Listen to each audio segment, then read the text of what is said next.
अस्सलाम वालेकुम नाजरीन, आप देख रहे हैं INN चैनल। मैं हूं शेख अहमद अली। आज की खास बात में हम देखेंगे कई अहम कौमी और बैनुल-अक़वामी खबरें।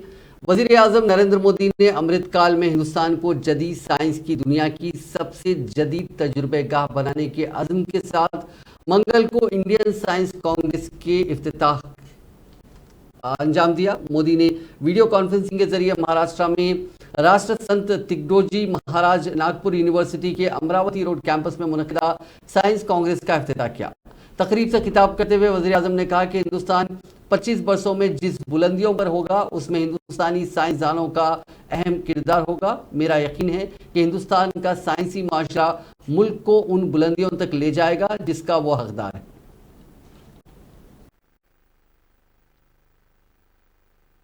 भारत की आवश्यकता की पूर्ति के लिए भारत में साइंस का विकास, ये हमारे वैज्ञानिक समुदाय की मूल प्रेरणा होनी चाहिए। भारत में साइंस भारत को आत्मनिर्भर बनाने वाली होनी चाहिए।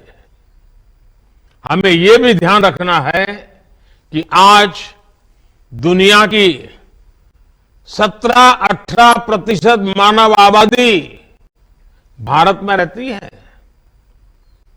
ऐसे साइंटिफिक वर्क्स जिनसे भारत की जरूरतें पूरी होगी, उनसे विश्व की 17-18% मानवता को गति मिलेगी और इसका प्रभाव संपूर्ण मानवता पर पड़ेगा। इसलिए हम ऐसे विषयों पर काम करें जो आज पूरी मानवता के लिए जरूरी है। उदाहरण के लिए अगर हम एक विषय ले लें, एनर्जी। बढ़ते हुए भारत की एनर्जी नीड्स लगातार बढ़ने ही वाली है।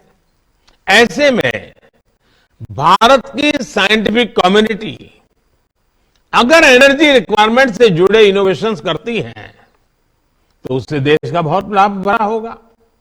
खासकर हाइड्रोजन एनर्जी की अपार संभावनाओं के लिए देश नेशनल हाइड्रोजन मिशन पर काम कर रहा है।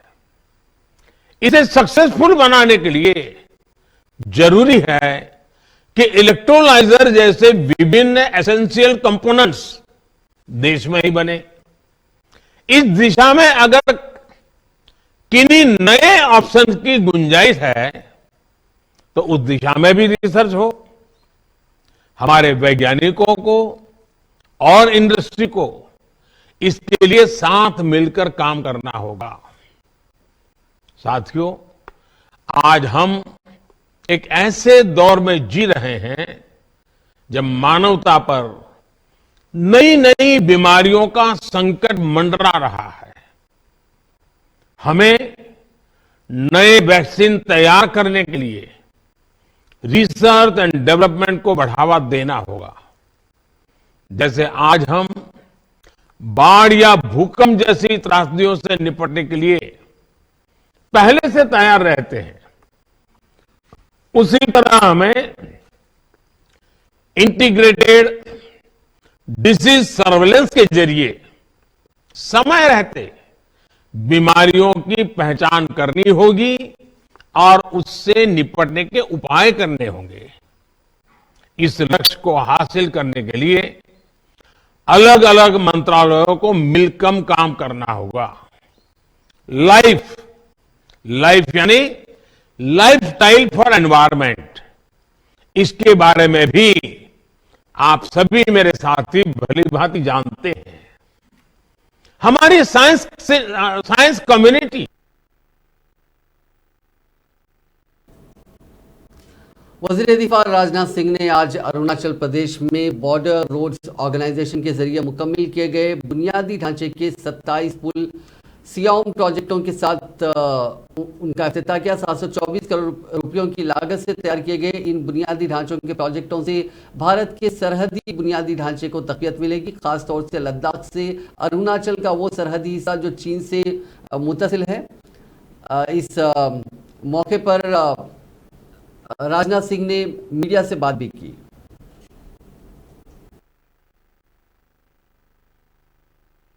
साथियों, बदलती दुनिया, बदलते समय और राष्ट्रों के बदलते इंटरेस्ट के मद्देनजर किसी भी राष्ट्र को अपने आप को सशक्त रखना एक बहुत बड़ी आवश्यकता है। दुनिया में आए दिन किसी न किसी प्रकार के कॉन्फ्लिक्ट की स्थिति, संघर्ष की स्थिति पैदा होती हुई दिखाई देती है। हालांकि भारत हमेशा युद्ध के खिलाफ रहा है और यही हमारे भारत की नीति रही है। और यह कोई आज की बात नहीं है। भारत एक ऐसा देश है जिसने भी पूरे विश्व को वसुधैव कुटुंबकम, the whole world is friendly, यह संदेश दिया है। हमने भारत की सीमा में रहने वाले लोगों को ही अपने परिवार का सदस्य नहीं माना है, बल्कि पूरे विश्व की धरा पर रहने वाले लोगों को अपने परिवार का सदस्य मानने वाला दुनिया का इकलौता देश यदि कोई है तो हमारा और आपका देश है भारत। मैं आपको याद दिलाना चाहता हूं कि भगवान श्री राम ने हमें सिखाया है कि शस्त्र धारण किया जाता है तो शास्त्र अथवा धर्म व मर्यादा की रक्षा के लिए शस्त्र धारण किया जाता है। श्री राम ने हमें यह भी सिखाया है कि दूसरे देशों और राज्यों पर आधिपत्य के लिए युद्ध नहीं किया जाना चाहिए। लंका पर विजय पाने के बाद उन्होंने स्वयं राजा बनकर न्याय संगत व्यवहार करते हुए विभीषण, जो उन्हीं के उत्तराधिकारी थे, उन्हीं को राजा बनाया था। भगवान बुद्ध ने भी हमें अहिंसा का ही पाठ पढ़ाया है। इसी महान विरासत के चलते भारत ने कभी भी कोई युद्ध अपनी तरफ से प्रारंभ नहीं किया और न ही किसी देश की एक इंच जमीन पर भारत ने कभी कब्जा किया है। यदि कोई हमारी इस सदाशयता या शांति प्रियता को हमारी कमजोरी समझने लगे तो मैं सदर जमहूरिया द्रौपदी मुर्मू ने राजस्थान राजभवन में नए तामीर, आइन बाग और उनसे मुंसलिक तज़यीनकारी के कामों का आज इफ्तिताह किया। द्रौपदी मुर्मू ने दोपहर में आइन बाग में कायम मोर स्तंभ, फ्लैग पोस्ट, गांधी मुजस्समा और महाराणा प्रताप की अपने घोड़े चेतक के साथ आराम करने की हालत में कायम मुजस्समे का इफ्तिताह किया। इस मौके पर सदर जमहूरिया का गवर्नर कलराज मिश्रा और वज़ीर आला अशोक गहलोत ने इस्तकबाल किया। इससे पहले सदर जमहूरिया का जयपुर आने पर गहलोत और मिश्रा ने जयपुर स्टेट हैंगर पर उनका इस्तकबाल किया। इस मौके पर राजभवन में मुनक़िदा प्रोग्राम में मिश्रा और Gehlot, assembly speaker doctor PC Joshi, शहरी तरक्यात और रिहायशगाह के वजीर शांति धरेवाल, हिज़्ब इख्तिलाफ के लीडर गुलाब चंद कटारिया और दीगर मौजूद थे। हमारे संविधान निर्माताओं ने मसौदों को सरल रखा। उनका ध्यान केंद्रित था संविधान की मूल भावनाओं और उद्देश्यों को हासिल करने में। हमारी संविधान की मूल भावनाएं हैं सामाजिक, आर्थिक और राजनैतिक न्याय, स्वतंत्रता, समता और बंधुता। डॉक्टर आम्बेडकर ने कहा था और मैं उनके शब्दों को दोहराना चाहती हूँ। मैं समझता हूँ कि संविधान चाहे जितना अच्छा हो वो बुरा साबित हो सकता है यदि उसका अनुसरण करने वाले लोग बुरे हो। एक संविधान चाहे जितना बुरा हो वो अच्छा साबित हो सकता है यदि उसका पालन करने वाले लोग अच्छे हो। बाबा साहेब संवैधानिक नैतिकता यानी कॉन्स्टिट्यूशनल मोरालिटी को बहुत जोर देते हैं। उन्होंने कहा था कि प्राचीन काल में भारत में अनेक गणतंत्र थे जहां राजसत्ताएं थी। वे भी या तो निर्वाचित थी या उनमें राजाओं की शक्तियां सीमित थी। प्राचीन बौद्ध संघों में संसदीय प्रक्रिया के उन सभी नियमों का पालन किया जाता था जो आधुनिक युग में सर्वविदित है। सदस्यों के बैठने की व्यवस्था, प्रस्ताव रखने, कोरम, मतों की गणना, मतपत्रों द्वारा वोटिंग और कांग्रेस लीडर राहुल गांधी की क़यादत में कन्याकुमारी से शुरू होने वाली भारत जोड़ो यात्रा 9 दिन के आराम के बाद मंगल को दिल्ली से शुरू हुई। भारत जोड़ो यात्रा 109वें दिन कंटेनरों पर झंडे लगाने के बाद हनुमान मंदिर कश्मीरी गेट से रवाना हुई और शास्त्री पार्क, गांधीनगर, सेलमपुर के रास्ते जाफराबाद चौक की तरफ से लोनी बॉर्डर उत्तर प्रदेश की सरहद में दाखिल हुई। जैसे ही यात्रा उत्तर प्रदेश में दाखिल हुई, झंडा सौंपने का प्रोग्राम हुआ और कारकुनों ने नए गीत के साथ यात्रा का आगाज किया। भारत जोड़ो यात्रा ने 9 रियासतों से होते हुए तकरीबन 3000 किलोमीटर का फासला तय करते हुए उत्तर प्रदेश में दाखिल हुई।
जम्मू कश्मीर नेशनल कॉन्फ्रेंस के सदर डॉक्टर फारूक अब्दुल्ला ने आज गाजियाबाद में भारत जोड़ो यात्रा में शिरकत की और इस दौरान साबिक कांग्रेस सदर राहुल गांधी और जनरल सेक्रेटरी प्रियंका गांधी के हमरा चले। उन्होंने राहुल गांधी की हौसला अफजाई की और उन्हें भारत जोड़ो यात्रा की कामयाबी पर मुबारकबाद भी पेश की और उम्मीद जाहिर की कि जिस मकसद की खातिर ये यात्रा शुरू की गई, मुल्क के लोग इस मकसद को समझेंगे और मौजूदा दौर में फैलाई जा रही नफरतों और लोगों को बांटने की कोशिश को नाकाम बना देंगे। उन्होंने कहा कि जिस तरह से मुल्क में नफरतें फैलाई जा रही हैं और लोगों को मजहब, जबान और इलाकाई बुनियादों पर बांटा जा रहा है, वो मुल्क की सालमियत के लिए किसी भी सूरत में सूदमंद नहीं है।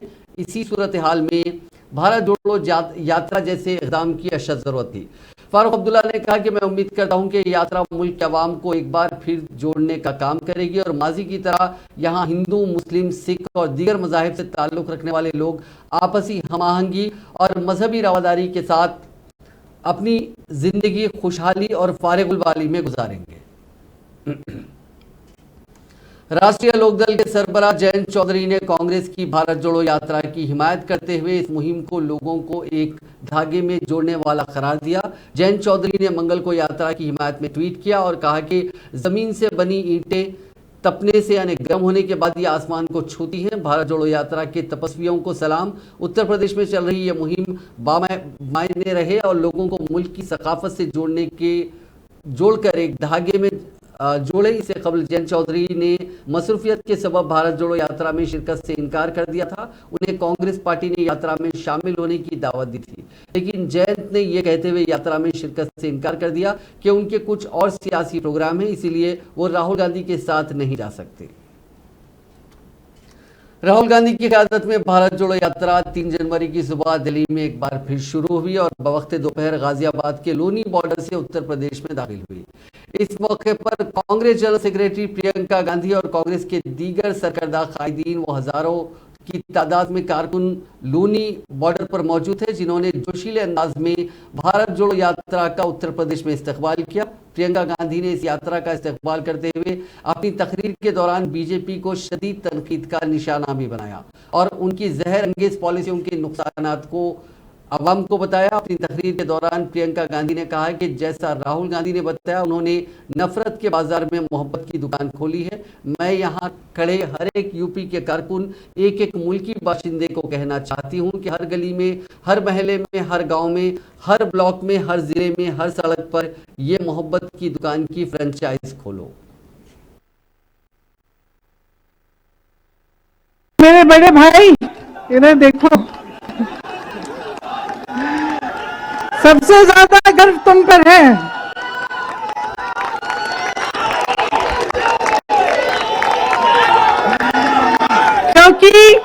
क्योंकि पूरा सत्ता का जोर लगाया गया। सरकार ने 1000 करोड़ रुपए खर्चे इनकी छवि को खराब करने के लिए, लेकिन ये सच्चाई से पीछे हटे नहीं। इन पे एजेंसियां लगाई गई, ये डरे नहीं,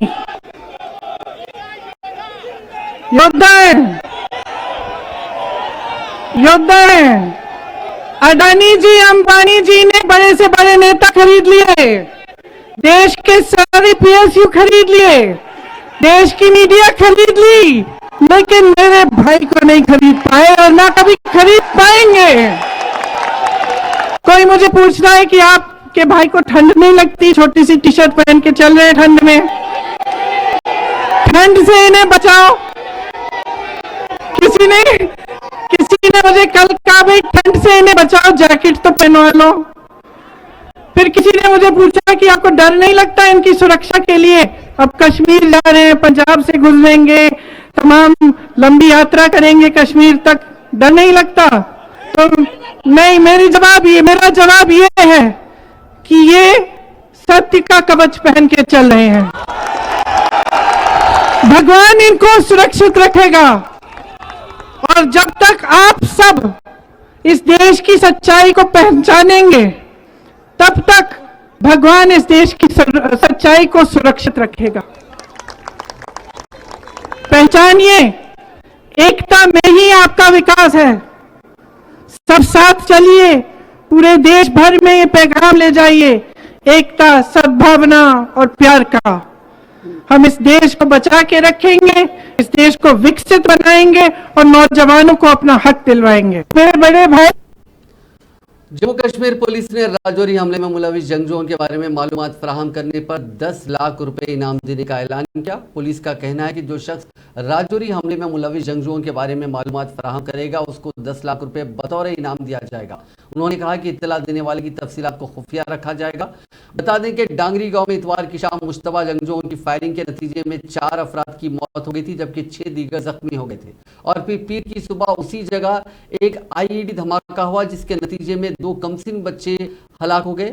NIA की खुसूसी टीम मंगल की सुबह जाए वारदात पर पहुंची। महलूक आम शहरी की आखिरी रसूमात मंगल की सुबह अंजाम दी गई, जिसमें पुलिस और सिविल इंतजामिया के आला अफसरों के अलावा सैकड़ों की तादाद में लोगों ने शिरकत की।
जी देखिए, कल जो राजौरी में हुआ, 2 दिन पिछले दिन साल का नया दिन था और वहां पे ब्लास्ट हुआ, वहां पे फायरिंग हुई, जिसमें कि 2 बच्चे भी मरे।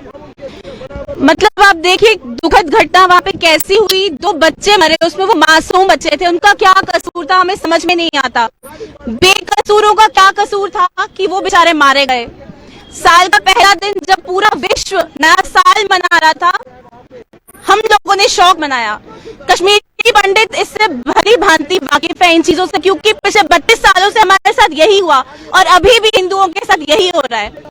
तो इसी वजह से आज हम लोगों ने कैंडल लाइट मार्च निकाला है। हम नहीं चाहते यहाँ पे हमारे जेके में और कत्लों गारत हो, क्योंकि हम तंग आ चुके हैं। हम चाहते हैं शांति से जिए और ये सब नहीं देखा जाता और आंसू नहीं बहाए जाते और खून खराबा नहीं दिखा जाता।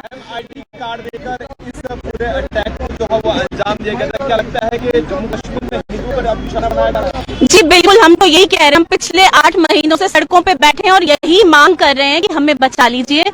8 महीनों से हम बार बार यही गुहार लगा रहे थे हमारी एजी एडमिनिस्ट्रेशन से कि हिंदू सेफ नहीं है, माइनॉरिटी JNK में।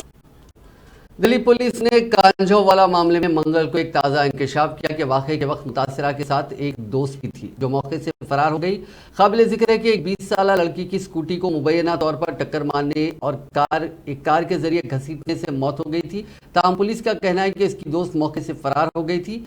पुलिस हेडक्वार्टर्स में एक प्रेस कॉन्फ्रेंस से खिताब करते हुए स्पेशल कमिश्नर ऑफ पुलिस सागर प्रीत हुड्डा ने कहा कि पुलिस ने उसके दोस्त का सुराग लगाया है जो वाक़े के वक्त मुतासिरा के साथ थी।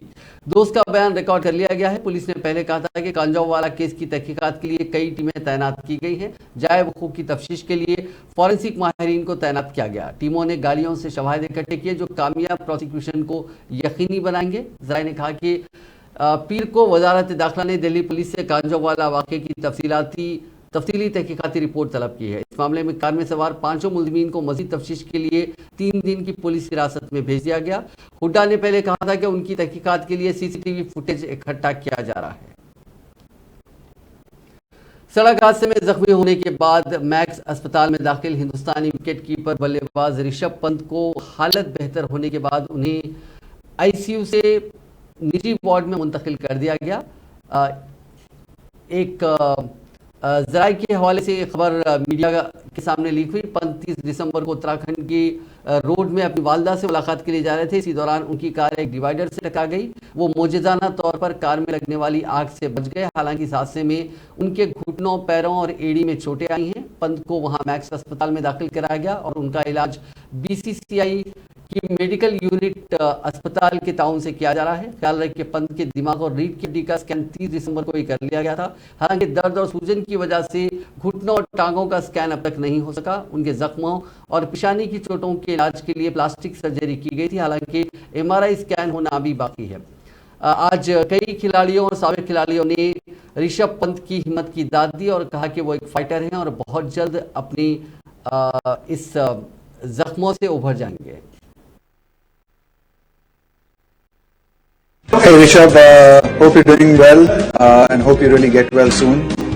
Over the last 1 year, I've had the privilege of seeing you play some of the greatest innings played in Indian cricket test history whenever we've been in difficult situations. So I know that you've got the character and you've got the ability to get yourself out of very difficult situations. This is just one such challenge and I know you're going to bounce back like you have done so many times this year. Look forward to having you back soon, buddy. Hi Rishabh, just wanted to wish you a very speedy recovery. I know you've been a fighter and things are not as what you would have liked, but life is like that and I know the kind of person you are. You will kind of break all the doors and make a comeback as what you have always done. So my love and my wishes are always with you and the whole team and the whole nation is behind you. Get well soon, my brother. Hi Rishabh, wishing you a speedy recovery. I know what the situation is right now and we miss you here and we can't wait to have you back as soon as possible. You've always been a fighter, I know, when you've been on the field and I know you'll be back soon. So have a lovely recovery and we'll see you soon. Take care, brother. Hi Rishabh, get well soon bro, we are all missing you. जल्दी से ठीक हो गए आ जाओ, साथ में चौके छक्के मारते हैं. Take care, my brother. Hi Rishabh, we all miss you here in the Indian cricket team and all we can do here is wish you a very speedy recovery and I know you are a fighter and you will be back very soon, much stronger. Hi Rishabh, on the behalf of the whole Indian cricket team, I want to wish you a very speedy recovery. We all know the kind of person you are and that you are a fighter and we all know you're going to get through this and hopefully we'll see you soon. Supreme court ने मंगल को कहा कि किसी शहरी के इजहार राय की आज़ादी के हक पर कोई इजाफी पाबंदी नहीं लगाई जा सकती। Justice S. Nazeer, justice B. R. Goel, justice A. Bopanna, justice V. Rama Subramanian और जस्टिस जस्टिस बीवी नागरत्ना की आईनी बेंच ने उत्तर प्रदेश के बुलंदशहर में 2016 के गैंगरेप केस में उत्तर प्रदेश के साबिक वजीर आजम खान के बयान से मुतालिक केस की समाअत के बाद कसरत राय से फैसला सुनाते हुए जस्टिस नागरत्ना ने कसरत राय से इख्तिलाफ करते हुए अलग फैसला सुनाया। जस्टिस रामा सुब्रमण्यम ने कसरत राय से फैसला पढ़ते हुए कहा कि आइन के आर्टिकल 19(1)(a) के तहत इजहार राय की आज़ादी पर कोई इजाफी पाबंदी नहीं लगाई जा सकती, जैसा कि आर्टिकल 19(2) के तहत दर्ज है। ये भी कहा गया कि बयान जिम्मेदार वजीर खुद है, किसी वजीर के बयान को हुकूमत से बदतमीजी से मंसूब नहीं किया जा सकता। जस्टिस नागरत्ना ने अपने अलहदा फैसले में कहा कि नफरत अंगेज तकरीर मसावत और भाईचारे की जड़ पर हमला करती है। उन्होंने ये भी कहा कि नफरत अंगेज तकरीर को रोकने और शहरियों के दरमियान हम आहंगी को फरोग देने के लिए बुनियादी फराइज का इस्तेमाल किया जा सकता है। जस्टिस नागरत्ना ने कहा कि ये सियासी पार्टियों का काम है कि वो अपने वज़रा की तकरीरों को कंट्रोल करें। ऐसा ज़ाब्ता अखलाक बनाकर क्या किया जा सकता है?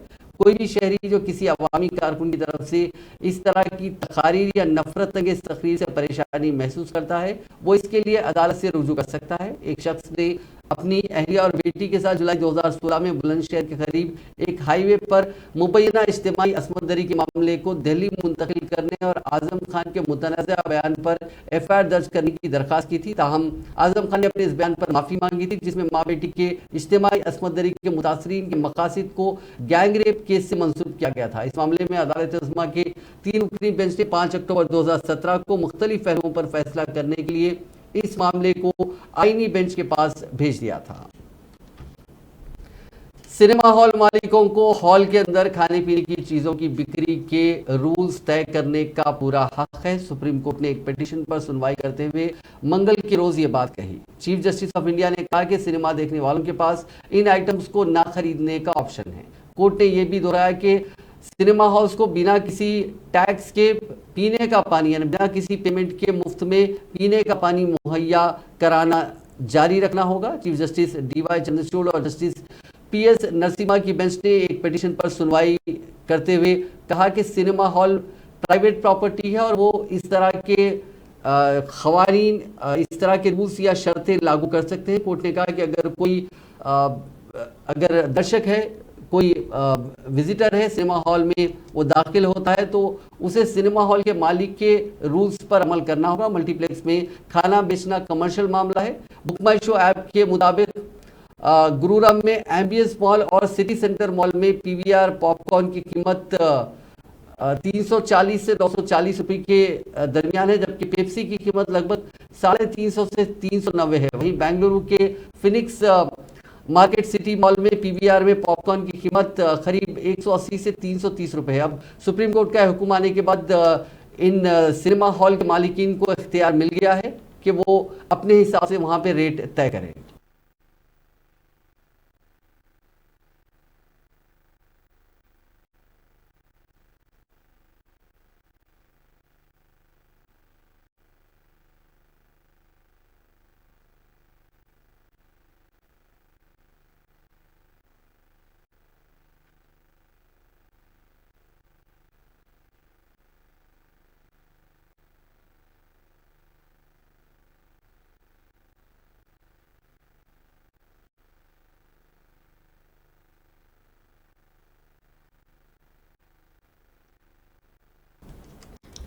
सेनेगल में गुज़िश्ता दिनों पार्लियामेंट के अंदर एक ऐसा हैरत अंगेज मामला सामने आया था जिसने सिर्फ सेनेगली अवाम को ही नहीं बल्कि पूरी दुनिया को हैरान कर दिया था।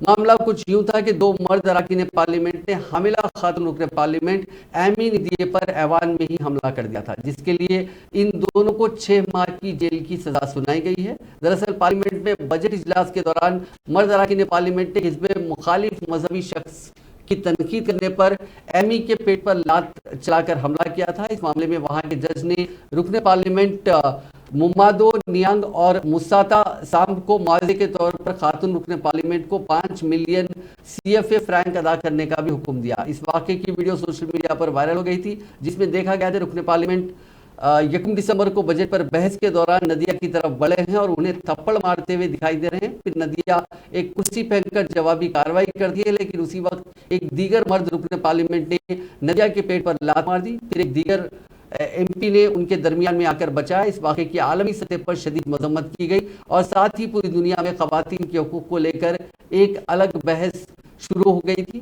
ताज़ा तरीन इतला के मुताबिक हामिला खातून रुकन पार्लियामेंट नदिया की तबीयत हुनूस खराब है, वो अस्पताल से बाहर आ चुकी है, लेकिन उनकी हालत नाजुक बताई जा रही है।